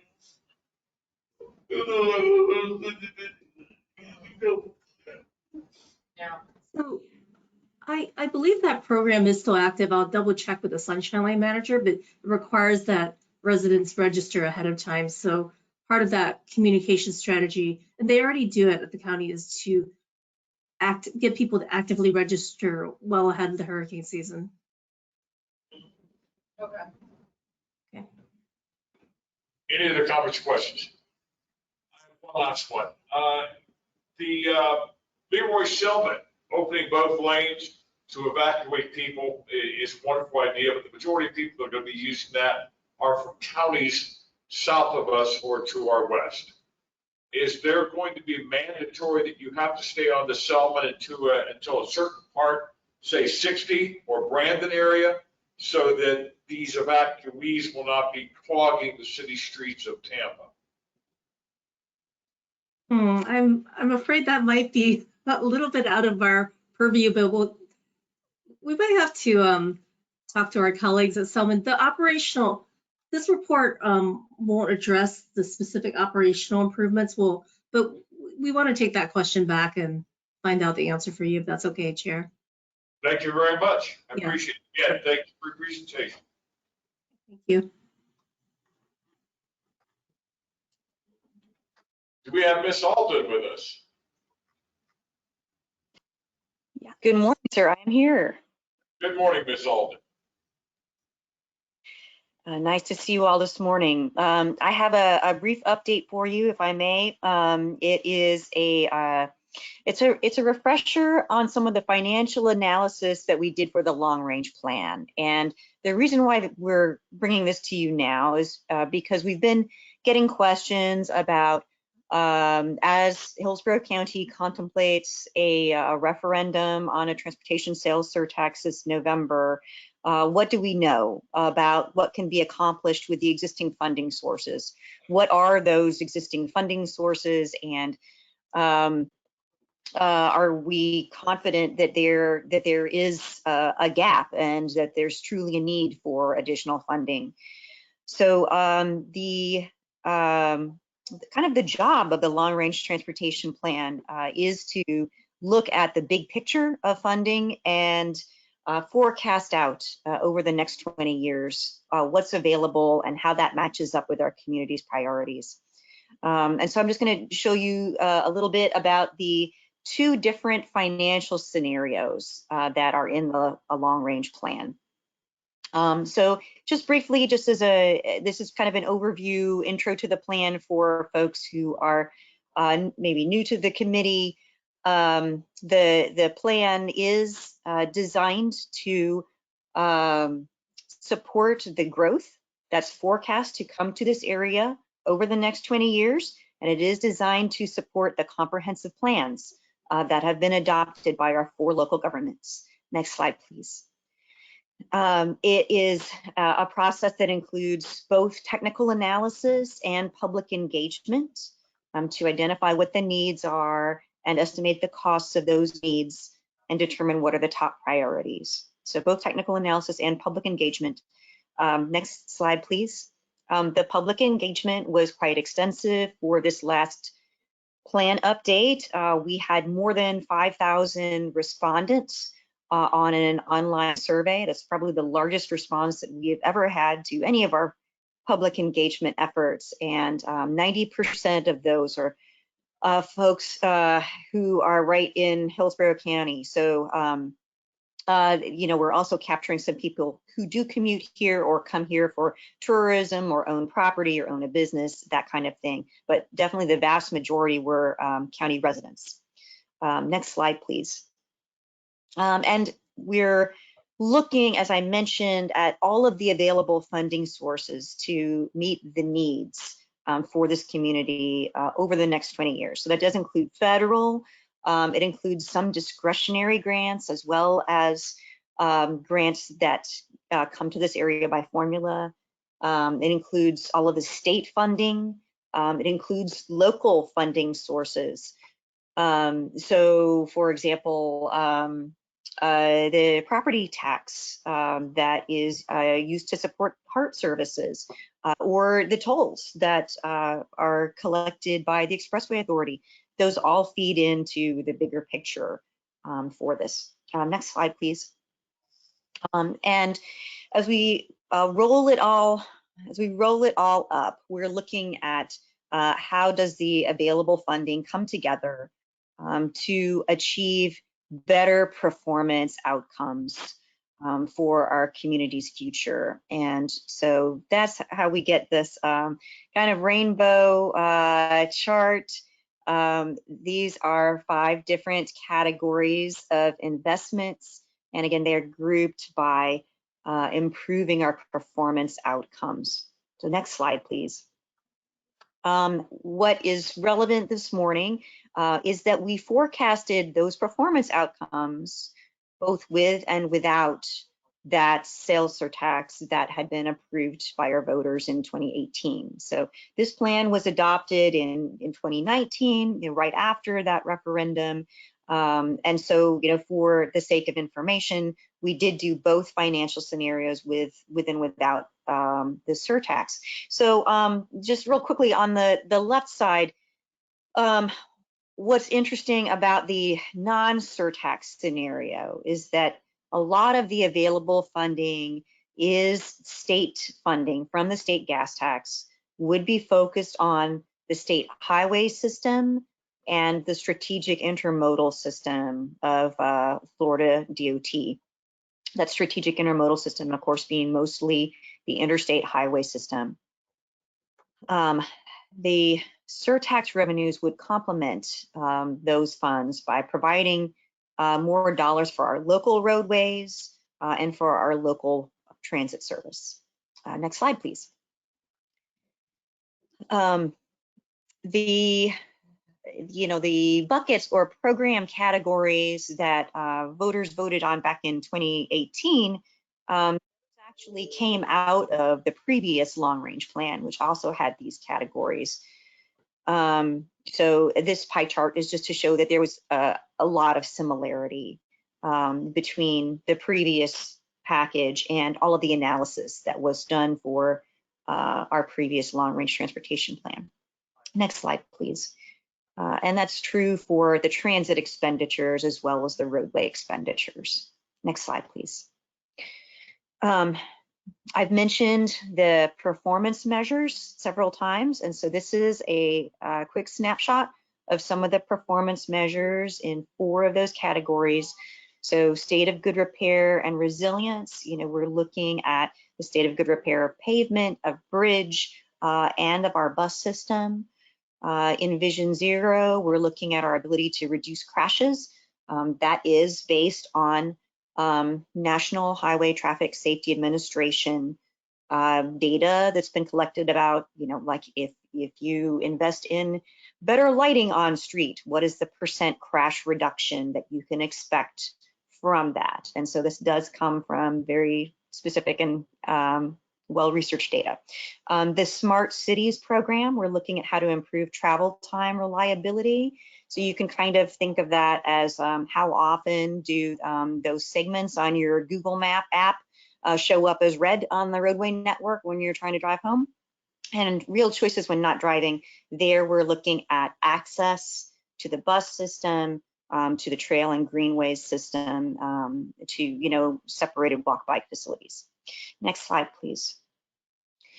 So in each of those categories, there are a number of different projects that could help move the needle on those performance measures. And so this plan, this long-range transportation plan, it doesn't specify what is going to be built exactly where. That's up to each of the local governments, it's up to HART, it's up to the DOT. What we're looking at is how much funding do you need in each category to move the needle.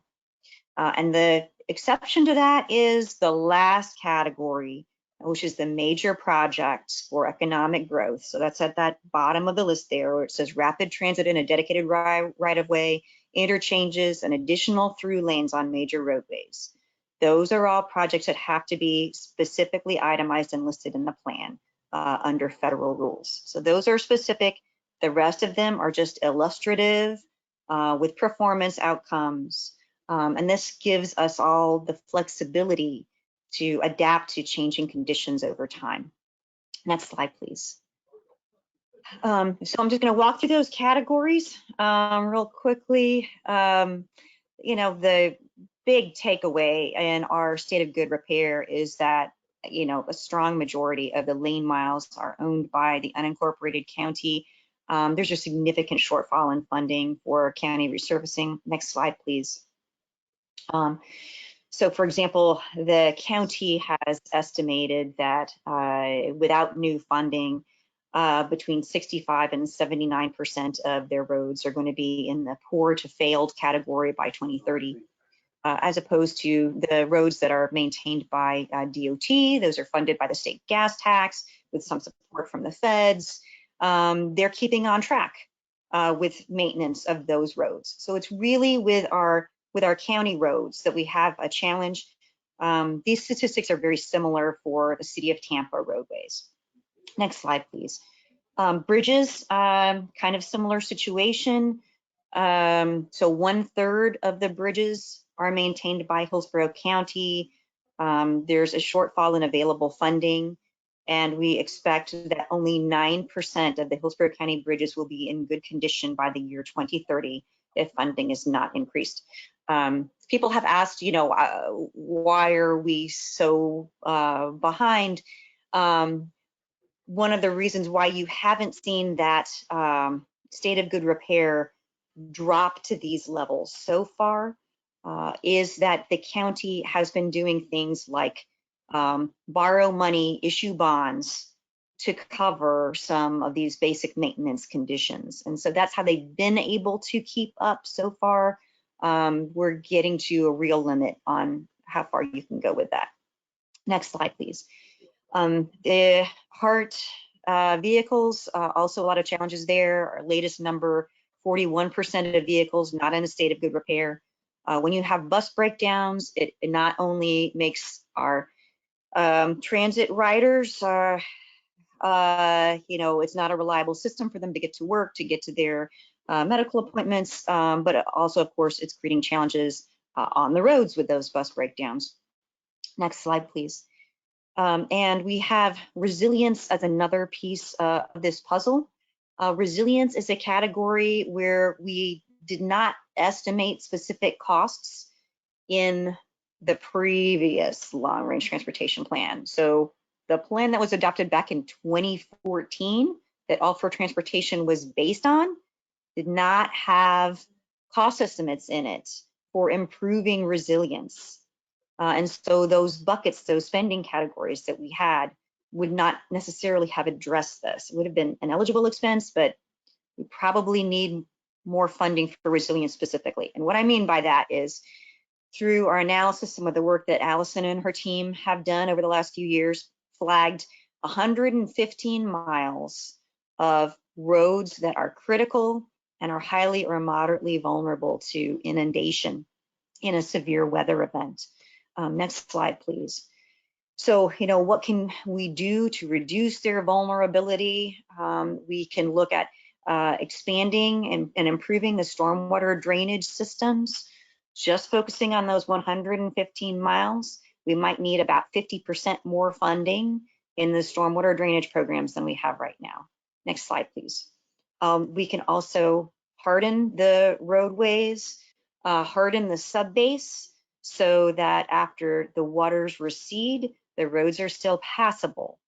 To do that with the 115 miles of roads that we flagged, that might be almost doubling what's needed for our road maintenance programs. So there's a significant investment that we need to be talking about.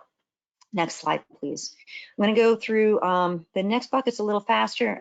There's a good return on investment in those resilience expenditures. Next slide, please.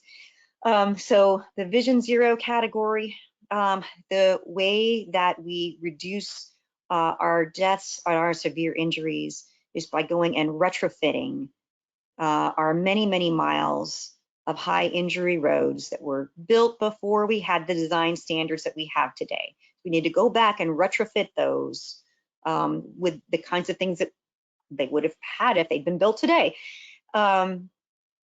We need about 3 times as much funding for safety as we have right now, if we're going to be able to move the needle there. So, we got a ballpark 350 miles of complete streets treatments that could possibly reduce our crashes 35% over 20 years, bringing us to about 70 lives saved per year. Next slide, please. We do, of course, have a snapshot of what are those major roads, our high injury roads. So we'll be using this as an organizing and prioritizing principle for whatever funds are available. Next slide, please.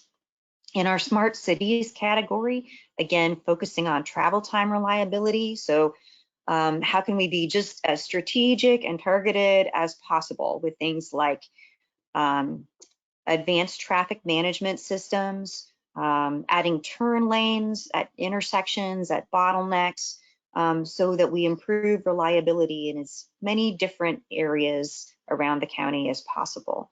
So without the surtax, the available funding would probably focus on the state highway system because that's where we have funding. With the surtax, we can add county roads to that. Our forecast is that we could improve our travel time reliability 30%. Next slide, please. And in real choices when not driving, with just a modest level of investment in our trails and side paths program, we could really bring them within access of a lot more of our population. So having, more than 1 million people within walking distance these are not sidewalks, these are separated greenways, side paths, that kind of thing, where you feel comfortable taking your kid on a tricycle. That's the goal. Next slide, please. And our bus system. So looking at 300 miles of roads with somewhat frequent service without any expansion of the funding, expanding that to 800 miles if we had the surtax available. That makes a big difference for access to homes and jobs. Next slide, please.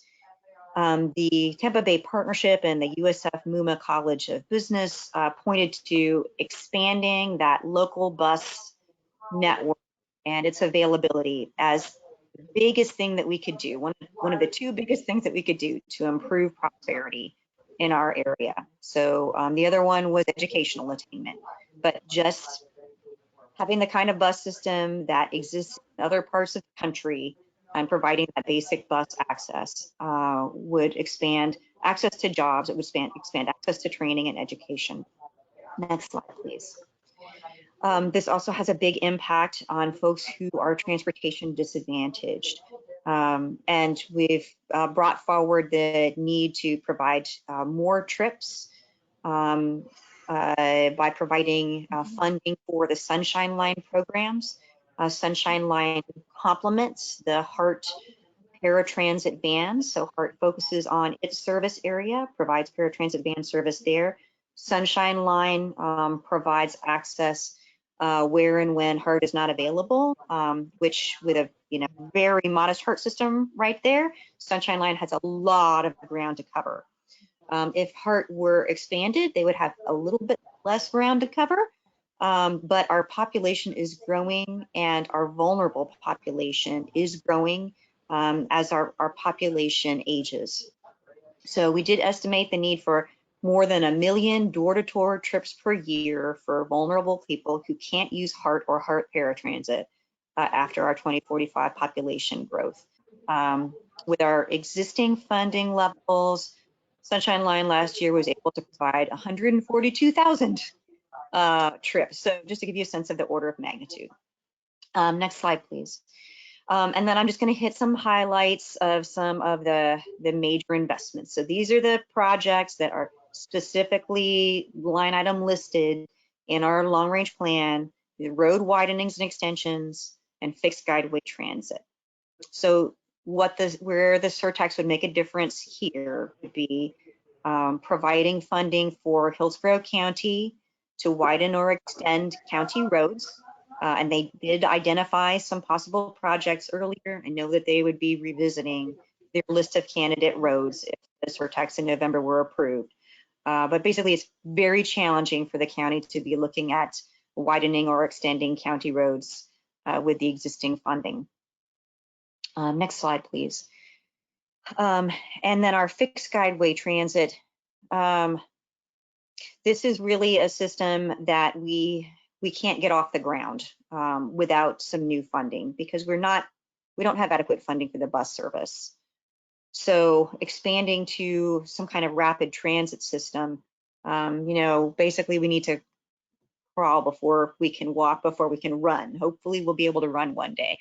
If we did have this surtax available, we could use it as a match for state grants and for federal grants so that those funds could be leveraged $3 for every $1 at the local level. And some of the projects we could look at, a lot of these projects have been studied a lot already. Rapid bus and special lanes, reusing freight rail corridors, a new corridor between the Westshore Airport area and downtown, modernizing the downtown streetcar and extending that, water transit between McDill and South Shore. So these are all projects that we could get off the ground if we had some funding. And like I said, we could probably get a lot more bang for our buck because we could match the local money. Next slide, please. And the bottom line is we do have a lot of options for rapid transit projects that probably would work, probably would be beneficial.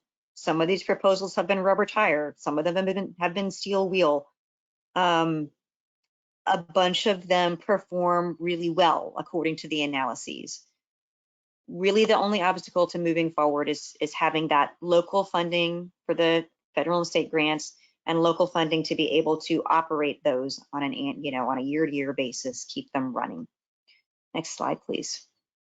And that brings me to the end of my overview.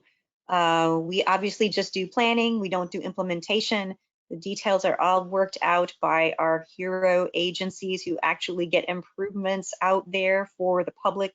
But our role here is performance monitoring and supporting our partners with feasibility studies and cost estimates, which we will continue to do under whatever financial scenarios we continue to be looking at as a community. And thank you so much. I will take questions. Thank you very much, Ms. Alden. Let's go to Ms. Silva first. Is there anybody online that has any comments or questions? Nothing in the chat currently. Ms. Coyle. I just had a quick question. When you were on the slide about the county roads versus the state system and poor condition versus good condition, at the end you said the city of Tampa had the same statistics, but I wasn't sure which one. Was it more similar to the county? I'm assuming it's more similar to the county. Yeah, Lisa, would you go back one more slide? Yeah, so Tampa, they're 20% of the lane miles. And what the Tampa staff reported at the County Commission workshop a couple of weeks ago is that they're also in a very long resurfacing cycle. So they're definitely not on a 20-year cycle. And I apologize, I forgot the exact number, but I believe those slides are available on the county website. Okay, thank you. Ms. Harding. Yeah, it's 75 years is our payment, our servicing schedule. And I just want to say one other thing, the quantification of Vision Zero, what you have is fine. I'm not saying to change anything, but just want to remind everybody that we talked about Vision Zero and all things. So a lot of the projects that we have for state of repair and things like that would also increase the safety numbers, not necessarily out of that funding bucket.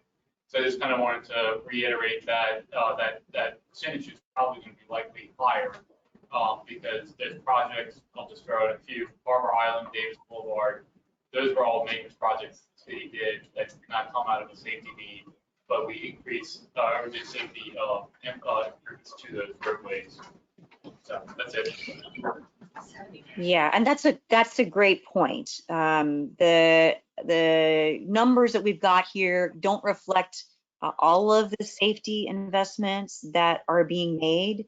And certainly there's a lot of great work that's being done by City of Tampa, by Hillsboro County, by DOT, to, when those agencies are out there doing work on those roads, making upgrades to safety while they're out there. I would just add to that our focus on the high injury network is what generates those estimates of saving lives. So it's definitely important to include the safety improvements when you're doing a resurfacing project. But if we're really going to move the needle, we have to focus on how do we go and retrofit where those high injury locations are out there on the ground. Arizona, you had a comment or question? Yeah. Based on the sunshine and the hotline, there were no visits. Sunshine, there are a lot more trips because maybe going to the doctor, going to whatever, all of the time. Now, they also shut down at 4 o'clock in the afternoon. So it's no traffic. Now, hotline is more in the afternoon because they stay out more later than time. Now, I have one issue with hotline is the person who is getting these door-to-door letters. They don't know how to get the when it comes to picking up the bullets. I got here late this morning because I was getting how they get it on the ticket. I gotta go all the way to London to get in the weekend to drop a lady off and then come back. Down where I live, 10 minutes down the road, it does not make any sense. Then yesterday, I was going to the other things because the way it definitely took, and they put 20 trips on drivers that is not in the area. So they need to look at the area where there's a land already in the area. Don't send a lot of lands from way far south in the area where all your land is. So they have a problem with that. So if we can get somebody willing to get them, do something, like that. The park needs to do a better job of scheduling the door-to-door transportation. Oh, a lot more better. You think with the high gas prices, they would do better logistics? Any other comments or questions for Ms. Alden? Ms. Alden, thank you for your report. Thank you, sir. All right, is there any old business that we need to take care of? Ms. Silva? Old business is we've got some legislative summaries that have been provided after the packet went out. So I will send those by email to the committee so you guys can have those available for review. And then I have one announcement for new business.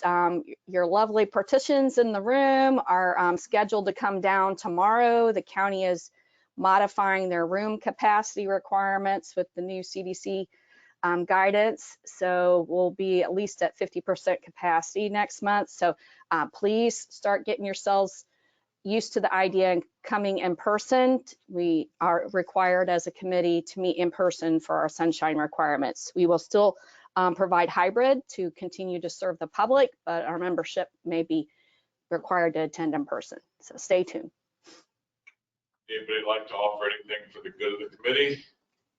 Ms. Kress. I just wanted to remind everyone that March is Florida's Bike Month, so get out and ride if you can. And I want to give a shout out to Una Johnson, who rode her bike to the meeting today. Yay! Anybody else? We're adjourned. Thank